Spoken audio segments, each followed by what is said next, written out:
Morning girls. चिकित्सा का चक्कर आज हम आपका हिंदी साहित्य में पढ़ेंगे। इसमें जो लेखक ने चिकित्सा पद्धति एवं चिकित्सकों व सामाजिक रूढ़ियों पर हास्यजनक व्यंग किया है। यानी ये एक आपकी व्यंग पूर्ण रचना है। यहाँ पर रोगों का उपहास ना करके सामाजिक व आर्थिक रूप से उसका उपचार कराना चाहिए, ये बताया गया है। यानी यहाँ पर जो लेखक हैं उनकी इच्छा थी कि वो बीमार पड़े और उनको खाने के लिए हैंडले के बिस्किट मिले और उनकी वाइफ उनके सिर में तेल लगाएं। यानी जो बीमार व्यक्ति होता है उसे थोड़ी सी इम्पोर्टेंस दी जाती है। तो वही यहाँ पर लेखक का भी मन था कि बीमार पड़े और लोग उनको देखने आए, लेकिन इसका परिणाम इसके विपरीत होता है। पढ़ते हैं हम चैप्टर। यहाँ पर जो लेखक हैं वो कह रहे हैं कि मैं बिल्कुल हट्टा कट्टा आदमी हूँ। देखने में मुझे कोई भला आदमी रोगी नहीं कह सकता। मेरी आयु लगभग 35 वर्ष की है। आज तक कभी बीमार नहीं पड़े। लोगों को बीमार देखा है तो मुझे भी इच्छा होती कि किसी न किसी दिन बीमार पड़ता तो अच्छा होता। यह तो न था कि मेरे बीमार होने पर भी दिन में 2 बार बुलेटिन निकलते, पर इतना अवश्य था कि मेरे बीमार पड़ने पर हैंडले के बिस्कुट, जिन्हें साधारण अवस्था में घर वाले खाने नहीं देते, दवा की बात और है, खाने को मिलते। यानी यहाँ पर लेखक कह रहे हैं कि बीमार पड़ते तो ये नहीं कि उनका बीमारी बुलेटिन कहते हैं यहाँ पर किसी भी पत्र पत्रिका में छप जाती, लेकिन उनका मन था कि क्या कौन से बिस्किट खाने का, हैंडले के, जो कि एक आम आदमी को नहीं दिए जाते। यूडी कॉलोन की शिष्या सिर पर कोमल करों से कवर करते, हाथों से बीबी उड़ेल कर मलती, यानी सिर में उनकी मालिश की जाती। और सबसे बड़ी इच्छा थी कि वह जो उनके दोस्त थे वो आकर मेरे सामने बैठते और गंभीर मुद्रा धारण करके पूछते, यानी सीरियस होकर वो मुझसे पूछते, कहिए मैडम जी कैसी तबीयत है, किसकी दवा हो रही है, कुछ फ़ायदा है। जब तक कोई इस प्रकार से रोनी सूरत बनाकर ऐसे प्रश्न करता तब मुझे बड़ा मज़ा आता और उस समय मैं आनंद की सीमा के उस पार पहुंच जाता। यानी कैसे यहाँ पर लेखक के मन में विचार आए कि बीमार पड़ जाएंगे तो उनके दोस्त उनसे पूछने आएंगे कि आपकी तबीयत कैसी है, किसकी दवाई चल रही है, और कैसे वो रोनी सूरत बनाकर उनसे पूछते, तो तब लेखक को आनंद आता। एक दिन जो लेखक थे वो हॉकी खेल कर आए और कपड़े उतार कर स्नान किया। शाम को ही भोजन कर लेने की उनकी आदत थी, पर आज मैच में रिफ्रेशमेंट यानी जो उनको नाश्ता मिला था ज़रा ज़्यादा खा लिया था, इसलिए भूख न थी। श्रीमती जी के खान को पूछा तो मैंने कह दिया कि आज स्कूल में मिठाई खाकर आया हूँ, कुछ विशेष भूख नहीं है। उन्होंने कहा, यानी पत्नी ने कहा, विशेष न सही, साधारण सही, यानी एक नॉर्मल भूख लगी तो खा लीजिए, मुझे आज सिनेमा जाना है, तुम अभी खा लेते तो अच्छा होता। और उनकी पत्नी को आने में थोड़ी देर हो सकती थी, तो मैंने इनकार कर दिया। उस दिन थोड़ा ही खाया, और थोड़ा खाने में देखो उनकी कितनी डाइट थी। 12 पूरियाँ थी और वही रोज़ वाली आधा पाव मलाई खा चुकने के बाद पता चला कि प्रसाद जी के घर से बाग बाजार का रसगुल्ला आया है। रस तो होगा ही, कल तक संभवतः वह कुछ खराब हो जाए, खट्टा हो जाए, तो 6 रसगुल्ले निगल कर मैंने चारपाई धरना दिया, यानी चारपाई पर लेट गए। रसगुल्ले छायावादी कविताओं की भांति सूक्ष्म नहीं थे, स्थूल थे। तो यहाँ पर ये लेखक हैं तो इसलिए उन्होंने छायावादी, यानी जो हमारा हिंदी साहित्य है वो अलग अलग युगों में विभक्त है, तो एक छायावादी युग है जिसमें जो कवियों ने कविताएं लिखी हैं वो यानी प्रकृति के छोटे से छोटे अंश को भी उन्होंने अपनी कविता में लिखा है। तो यहाँ पर रसगुल्लों को कवि ने छायावादी कविताओं की भांति छोटे रसगुल्ले नहीं थे, बल्कि क्या थे, स्थूल कहते हैं विशालकाय। तो ऐसे वो बड़े बड़े 6 रसगुल्ले भी उन्होंने खा लिए, 12 पूरी, 8 पाव मलाई और 6 रसगुल्ले।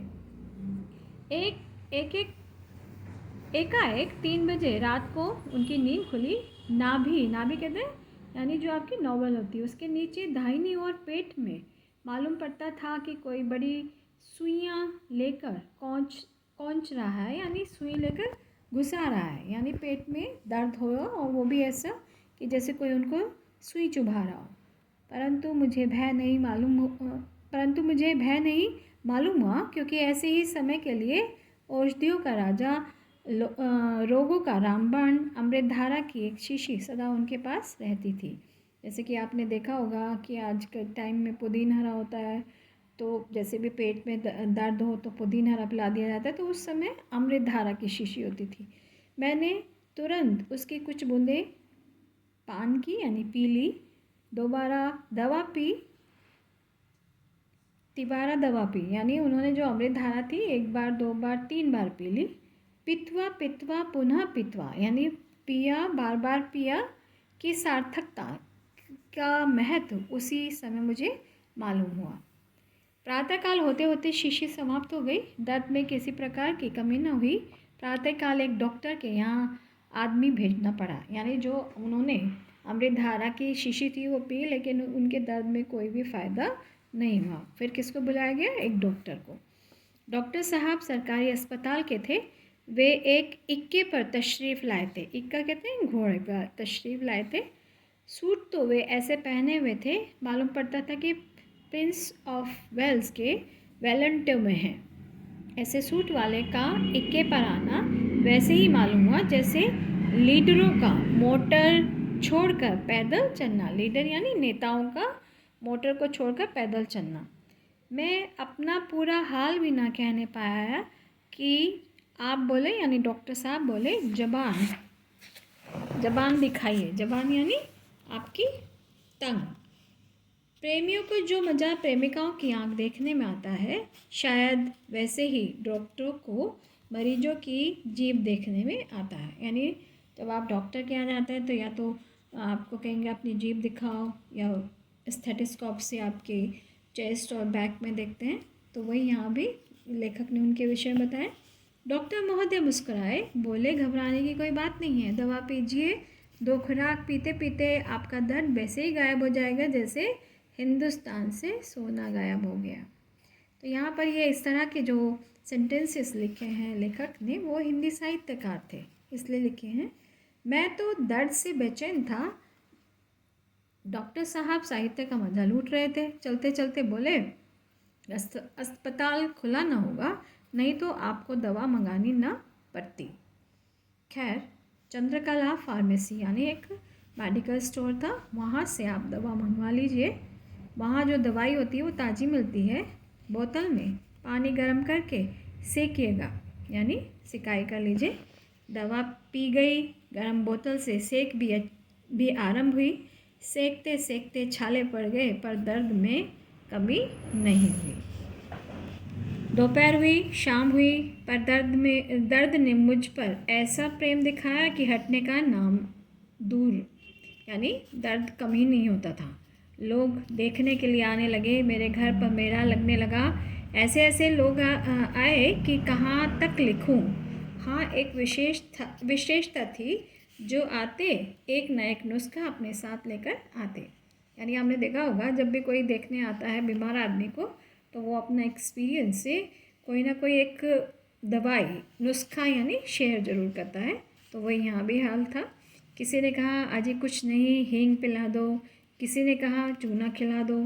खाने के लिए सिवा जूते के और कोई चीज़ बाकी नहीं रह गई थी, जिसे लोगों ने ना बताया। यानी यहाँ पर एक व्यंग के रूप में, हास्य व्यंग के रूप में यहाँ पर लेखक ने इस पाठ को लिखा है। 3 दिन बीत गए, दर्द में कमी नहीं हुई। लोग आते मुझे देखने के लिए, पर चर्चा छिड़ जाती थी प्रसाद यानी जयशंकर प्रसाद जी का अमुक नाटक रंगमंच की दृष्टि से कैसा है। यानी उन्होंने जो नाटक लिखे हैं वो कैसे हैं।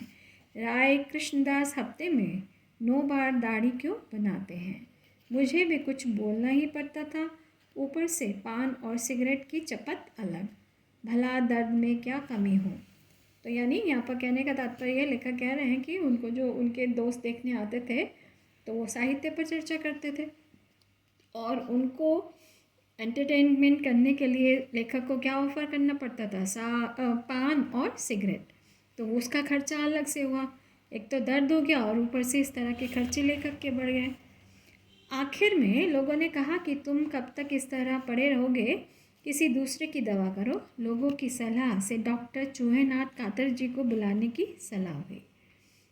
किसको बुलाने की? चूहेनाथ कातर जी। आप लोग डॉक्टर साहब का नाम सुनकर हंसेंगे, पर यह मेरा दोष नहीं है, उनके माँ बाप का दोष है। यदि मुझे उनका नाम रखना होता, अवश्य ही कोई साहित्यिक नाम रखता।